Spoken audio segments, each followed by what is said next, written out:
భారతదేశంపై Turkey మరోసారి విషయం కక్కింది. భారత వ్యతిరేక కార్యకలాపాల కోసం పాకిస్తాన్ కు టర్కీ డ్రోన్లను సరఫరా చేయడమే కాకుండా తమ సైనిక సిబ్బందిని కూడా పంపింది. ముఖ్యంగా ఆపరేషన్ సింధూర్ పేరిట జరిగిన ఘటనల్లో టర్కీకి చెందిన సైనికులు పాల్గొన్నట్లు సమాచారం.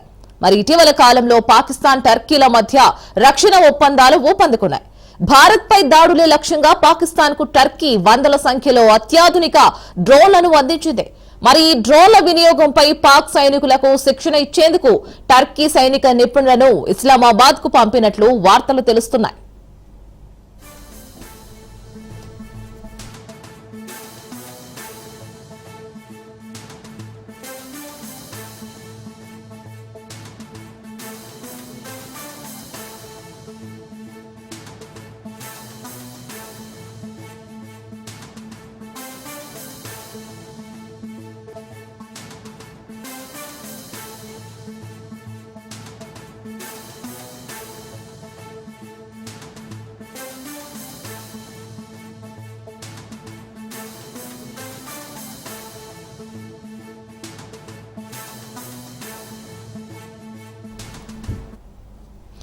ఆపరేషన్ సింధూర్ సమయంలో భారత్ జరిపిన ప్రతి దాడుల్లో 2 టర్కీ సైనికులు మరణించినట్లు విశ్వసనీయ వర్గాల సమాచారం.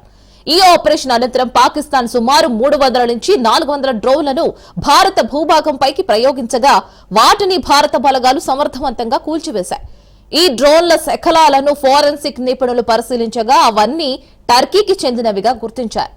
పహల్గామ్ ఉగ్రదాడి ఘటనను ప్రపంచ దేశాలు ఖండించినప్పటికీ ఎర్డోగాన్ మాత్రం పాకిస్తాన్ ప్రధాని షెహబాజ్ షరీఫ్ ను కలిసి సంఘీభావం తెలిపారు. పహల్గామ్ దాడి అనంతరం ముస్లిం దేశాల్లో పాకిస్తాన్ కు మద్దతుగా నిలిచినవి టర్కీ, అజర్బైజాన్ మాత్రమే కావడం ఈ వాదనలకు బలం చేకూరుస్తోంది.